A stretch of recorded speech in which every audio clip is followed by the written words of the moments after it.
How's it going, everybody? Wherever you listen to this podcast right here, this is episode 121 of the TempahZone podcast with your host, me, Amir Max, and that's all facts. And ladies and gentlemen, my special guest in the Zoom building is definitely my first guest coming out of Philly, and that's dope to see. This guy right here has been doing it for some time now. Big catalog with a lot of dope records, and is just going hard.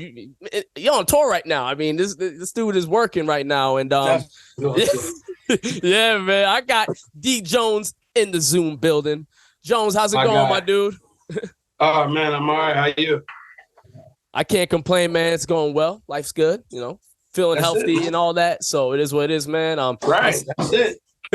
I was saying this before. We're based out in Boston. For the listeners who are listening through audio, D Jones is wearing a Philadelphia 76ers hat.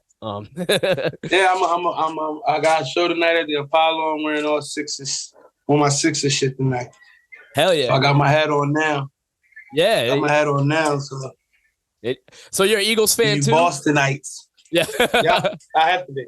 Okay, yeah, man. Well, they're looking great, man. The Eagles are, undefeated. So yeah, that's pretty dope to see, man. Hell yeah, bro. Hell yeah. I mean, we had to play the Eagles twice in the Super Bowl, so yeah, we've had some bouts, yeah. But hell yeah, man. That's dope. Let's see. So I gotta ask you, man, just because you've been doing it for such a long time and you just got such a wide catalog. What was the genesis, I'd say, for how you got into the music game? What made you say I'm gonna start writing music?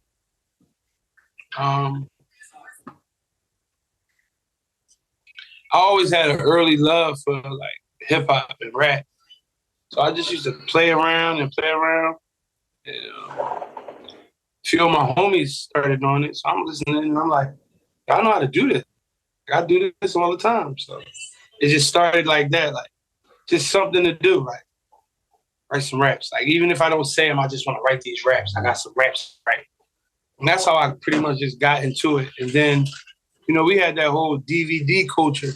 So coming into rap, that was our first outlet. Like, so you wrote raps for DVD. We didn't write song, like we wrote raps, and that's pretty much where I fell in love, just rap itself for myself. Yeah, like that era.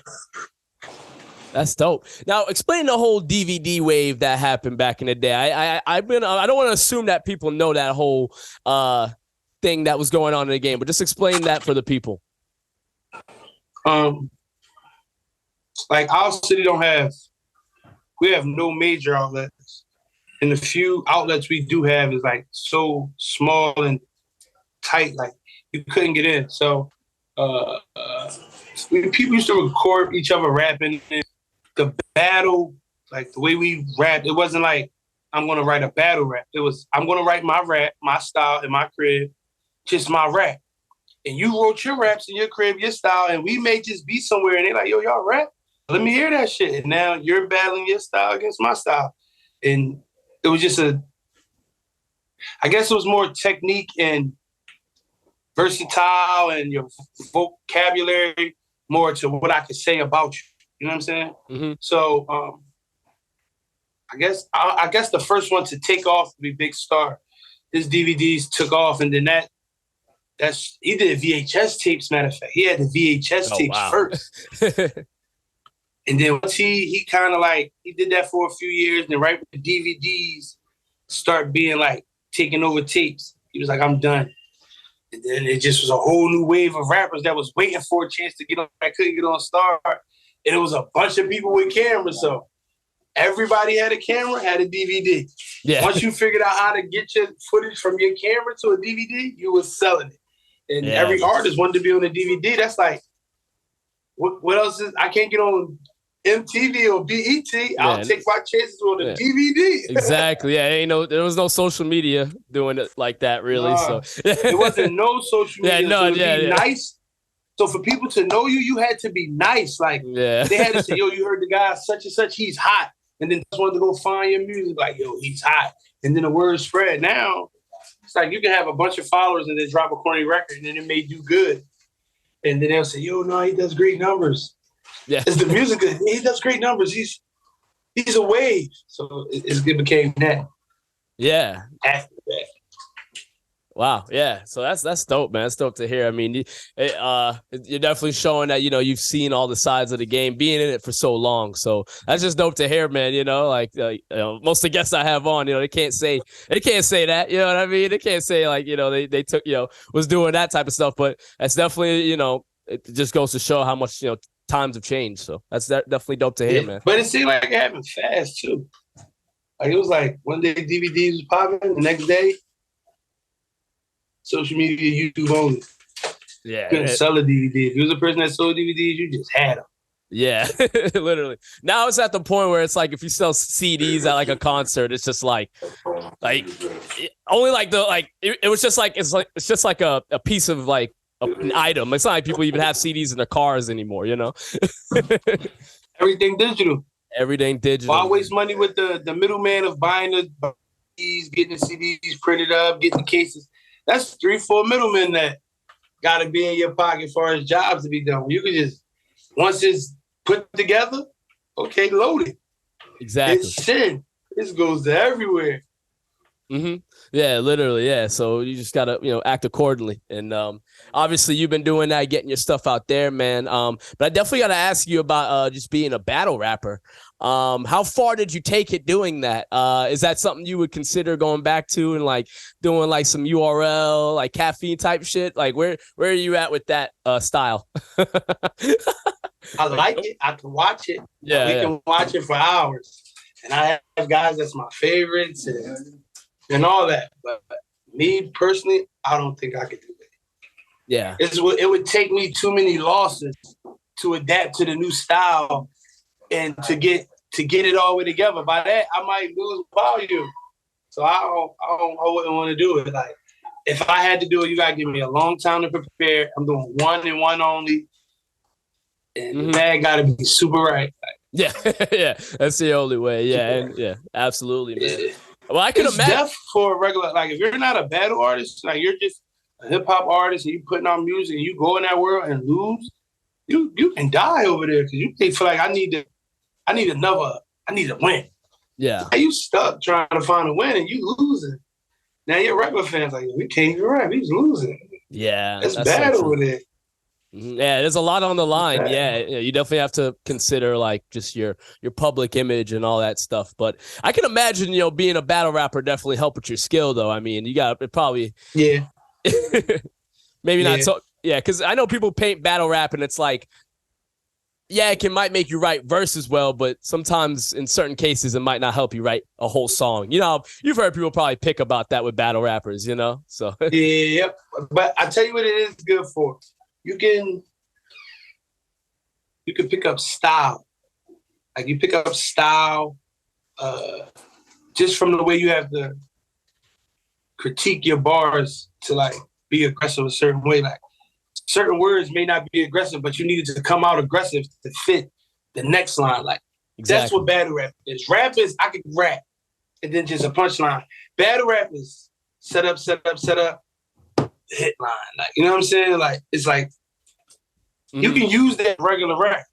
Like that scheme of just set up, 3 bars of set up, and then and it's amazing. Like, because people be into it. It's like, like, you know what I'm saying? So it's pros and cons with everything. Yeah, no, absolutely, man. No, I totally hear that, man, for real. I gotta ask you, man, with you being from Philly, as someone who's a big rap fan and knowing of just how many great artists come from all the places, Philly is somewhere to not be underestimated, not only in just rap, but in just entertainment in general. With you being rap, from R&B, pop, dance, DJ, we got our hands in the culture. Even like fashion, acting and like in comedy. Yeah. We're all over the culture. We stand. Yeah. We got some folks at the top of the food chain all over the culture. Rappers, actors, singers, writers, producers, comedians. Yeah. Bands. Yeah. Rock stars. We at the top. We got people at the top of the list. Man. Absolutely, man. No, you can't. That can't be. It's a great place to be from, man. Yeah, you can't deny that. But with you being from there, what do you think it is about the culture of Philadelphia that made it that way? For most of the listeners, for coming for you, but for listeners from me who are mostly from Mass or the New England area? What do you think makes Philly what it is in terms of that aspect? The toughness that you have to make it. And I don't even mean like physical toughness. I mean like your heart. Cause it's a big city, but it's a rough city. You know what I'm saying? As big as it is, it seems like it's still not enough. Like, yeah. So to get to the top of any platform in which you are in, I don't care if it's entertainment in this city, and to make it out, it takes heart. Because we don't have as many outlets as we should to be as big a city as we should. You know what I'm saying? Yeah. So it's like you have a big fancy car that don't got all the buttons inside. Like, it's big and fancy, it's nice. Where's all the stuff inside? Like, so we got that. Like, so it takes a different type of heart to make it out of the city. Absolutely, man. Absolutely. I definitely had to ask you about the affiliation that you have with SoRaspy and Jadakiss. It's really dope that you're signed to such a legendary artist. I gotta ask, man, how did that come about? How did you work to get in that deal? Just hard work, man. And just hard work, staying the same person I've been, and always just playing who you like, staying who I am, like staying true to me. That's the only thing I can feel like I can say got me to the place where I'm at without having to been through 4 or 5 fucked up deals. This person owns all your music for real. You owe this person, I don't have none of that. I sucked it all the way out to this situation. So it take heart. Yeah. Definitely. So I know that shit, but that nigga rubbing his hands. For me, it's unbelievable. I listen to the music. I grew up on the music. I like, you know what I'm saying? This is the Kiss. This is the Lot. Yeah. Oh yeah. Bad Boy, Rough Riders. This is all that. This is D-Block. I knew that shit like everybody else. So for that opportunity to come to me, it was just like, some days I still don't believe that shit. Yeah, man. Like, we be on a plane and I be like, yo, fire, yo, I appreciate it. Like, yo, chill out, man. We all right. I just want you to understand. Like, I understand, John. Thanks. Yeah. I should love. That's so dope, man. This is just me asking you an honest question here, man. But did you see like people come out the woodwork after that and you had to talk to in a while? Like, yeah, that probably was a crazy day when you announced that one, huh? Like, it was expected. Yeah, but it was a lot of build up for you getting to that point. It's not like you just were nothing to something like that. It's the sneaky ones, like the ones like, you know, the Homer Simpson meme when they like it's the ones that was like in the bush but eyes was still out. Yeah. It just came all the way out. They the ones that's funny, like, yo, you was like right there, you watching, like you could have just. Yeah. You could have just given me my props this whole time, and it took this for you to do it. I let them in. Yeah, that's fair. Yeah, good. Yeah, some people wouldn't, but I respect you being nice enough to be like, yeah. I bring them in. I take them on a trip, road trip, let them see that shit. Time of their life. All right, that was it. Yeah. See what you missed? We doing this a lot. You missed it. Yeah, man. That's how it goes though in this game, man. You got to. Yeah, absolutely. Yeah, you understand where they're coming from. It's not like, you're not oblivious to the fact. With you being a part of SoRaspy, you also got your own entertainment conglomerate you're getting going with Loud Life. Talk about how you got started that and your plans for that. I started that in 2012. There was a bar I had in the freestyle first. I live a loud life, L after L. And then it was like just more bars. I'm like, that's just fire. So I just went and did my research and excuse me. Then I did the work. And then excuse me. I started with t-shirts. I went and got like 24 t-shirts. And I just tried to see what I could do. And they worked. I'm like, oh shit, this merch shit real? Yeah. And then I went and got some more t-shirts. They sold. I'm like, oh, wait. This shit's not. And the next thing I know, it was selling itself. Like, it's 7:30. I was just printing up T-shirts, and then people like, hey, yo, how much would a hoodie be? I'm like, it's 7:30 right now. I don't know. I don't even know how much a hoodie is. Yeah, like, I gotta think this through. They're like, it gotta be no more than like 40, 50, right? I'm like, yeah, something like that. I'm like, give me 2. I'm like, all right. Now I'm going to the wholesale place. I'm like, yo, how much hoodies? She told me, I'm like, give me all this work. Fuck it.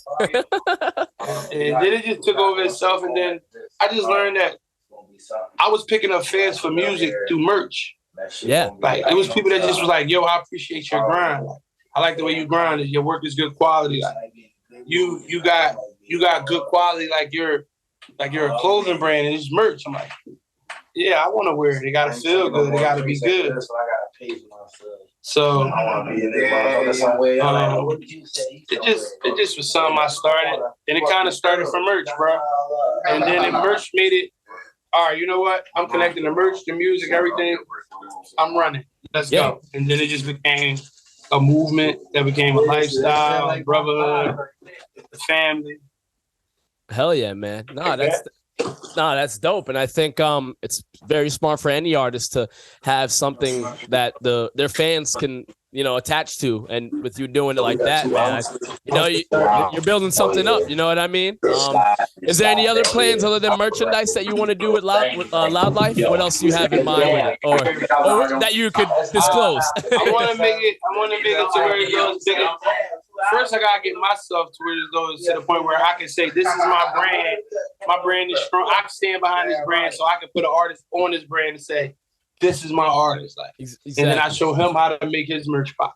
And then I just take it to a whole nother level. Like, you know what I'm saying? I just want to follow the same blueprint that all the true hustlers laid out. Like, the merch may turn into a clothing line, and then that just happened. Yeah. You know what I'm saying? Now I got both, because you don't stop merch. You let the clothing line do it. You still bring the merch back out for the show. Just run it like that. Yeah, absolutely. No, I just keep it simple, man. You know what I mean? So yeah. That's cool, man. Well, it sounds like you got a lot going on. Obviously you're making moves. You're on the tour right now, man. And yes, sir. You've had a lot of music you put out, like so much music, man. It's super impressive, dude. Crazy catalog and everything you make. Obviously you spitting on there. But I gotta ask you, since with all the experience that you have, what are some kind of tough situations or struggles that you faced on your come up in the game that you'd want to share with the people? So it's the same thing everybody else go through. Yeah. All artists go through the same thing, man, of just making sure that who they are is what they want to be as far as music. It's easier to create music when you're being true to yourself. It's easier to relate to who your fan base is when you're being true to yourself. And create music for money, but create music from the heart. Like, make sure you feel it. Like, it lasts longer. You know what I'm saying? For real. It's okay to get your money, but don't forget to make that music that people will always go back and listen to. They will always give you new shit to try. If I know you got a joint I fuck with, I might give him a try again. You might got another one. Like, you know what I'm saying? So always try to put your heart behind your heat. Stand on what you're saying, man. Like, yeah. I don't know. Be creative. Stay in your own lane. You know what I'm saying? Nah, it's real. Focus on the show more than the after party. Yeah, yeah. Just it's the simple things that go a long way, man. Because sometimes people overlook that stuff. So it's good from you when you're reiterating those things that can get forgotten. Keep real people, keep grounded people, keep people that love you around you. Your circle and your energy is precious as an artist. You know what I'm saying? People will fuck your shit up. Absolutely. That's another thing. Yeah, man. And in the rap game, people get envious of you. They see the life, and it looks cool to be a rapper, and people feel some type of way. So you got to surround yourself with people who have good energy and aren't on some snake shit. You feel me? Like, don't want that. And it's good to do it early. Like, weed it out early, because once you lit, it's hard to tell. Everybody love a rich person. Yeah, yeah, right. We got shit going on for them. So yeah, if you catch it on early, yeah, it's the best way to everybody love a rich person. Yeah, bro, that's real shit right there, man, for real. But yeah, man, I gotta ask you about the latest release that you got here, man. I was bumping that. Pre-roll. Yeah, I was bumping that before we got on here, just to just listen before you. I do it all the guests, but definitely with you, I had to bump this, man. This shit, 3 for 3, man. 3 for 3 with this Appreciate you. one, dog. Yeah, Appreciate you. yeah, shit sounded dope. Is this a lead up to a? Yes, it's a lead up to Dark Past, Bright Future. Oh, okay. Let's go, man. I had my first child this year, so I spent Congrats, more man. time with him than I did in the putting out music. I was in the studio, so I was ready to put the tape out, but I'm like, I ain't drop all year. I ain't doing whole numbers out the first gate. So let me put something out. Let them know I'm back. Pre-roll, a fire EP. Yeah. And then this month, I'm going to give y'all Dark Past, Bright Future. Hell yeah. It's dropping this month? Yeah. Hell yeah, man. Yeah. Awesome, dude. If with this project, what do you think that separates it from all the other bodies of work you put out? Because like I was saying before, man, you got a ton of music. So what would you say about this one that stands out from the rest? Because this is the first time I really took my time and made music. I wasn't, like I said, I was more doing with my son than I was doing music. So when I did go to the studio, it was more time in between. So if you're in the studio a lot, what you seeing, what you going through, you put it in the music. So when you get a chance to live a little bit, you got so much more to talk about going. So when I was going to the studio, it was just I got more material to rap about now. I live more life. I live some more. So all right, let's go. I took a year off to get right. I'm right. Let's get it. Yeah, man. That shit's needed as an artist, man. You gotta set some time aside and think shit through. I really appreciate your time on the episode, man. I feel like you kind of, is there any other advice that you want to give to any starting artists in the game right now? Like, what's some advice that you wish someone gave you when you started? Make sure you have a talent. Make sure this is what you want to do. Yeah, really think that through. Yeah. Really listen. It looks cool. Go to the studio, make your music, then listen to yourself. Listen to yourself. Listen to the people you like, and then ask yourself, can I do this? Yeah. Forget what anybody else say. You got it, because once you put that music out, it don't matter who your friend is. You got to live with that music. Mm-hmm. So you got to make sure that this is something when I put this out, I'm standing with this. Whatever come with it, I'm standing with it. They like it, they don't, I'm with it. So you got to make sure that's what you want to do. Yeah. Simple as that, man. Yeah. It's a long grind. Yeah. This is a long grind. Definitely, man. Yeah, when I was looking at your catalog, man, I think it was, at least on Spotify, I think it went back to 2009 or something like that. Yeah, that's what I saw. But that's crazy, man. That's a long time. You got to have patience when you do this, and keep your head up high. But obviously, you had a team that believed in you. Obviously, you can spit, so you just had to keep believing. You feel me? I had to make that happen too. You got to put it together. You don't believe until you show you believe in yourself. Yeah, man. You know what I'm saying? Absolutely, dog. Even with your podcast, bro. The more you do it and press the issue that this is the podcast y'all need to watch, the more they go tune in. The more they go say, yeah, this is the podcast to watch. They got all the new heat, all the new hot people coming on there. The next thing you know, you will get all the start. You will start getting super solidified, big time. You'll be like, dang, I got to make room for the underdogs again. Yeah. Exactly, man. It's as simple as that, dude. That's so dope. Yeah. But yo, man, I appreciate the time, D Jones. Good luck on the tour. I don't know how many more days you got left, but talk about the tour and how that's going. This is the last day. Oh, it's the last day. Oh, shoot. Oh, okay, so y'all definitely gonna have to celebrate after that, man. Right? Yes, sir. Hell yeah, man. I appreciate it, dude. Well, is there anything you want to plug for the people before we wrap this one up? Pre-roll. Yes, sir. Pre-roll. Go get pre-roll. D Jones. D space dot JONES. Whatever you want to do, find me. Pre-roll. Mm-hmm. Look under EPs. It's fire. It's right Dark there. Past, Bright Future is on the way. Y'all heard him, man. D Jones, thank you very much for being on the podcast, man. I appreciate I your time, appreciate dog. you, bro. Absolutely, y'all. Keep winning. Yes, for sure, man. Likewise, yo. Peace. Peace.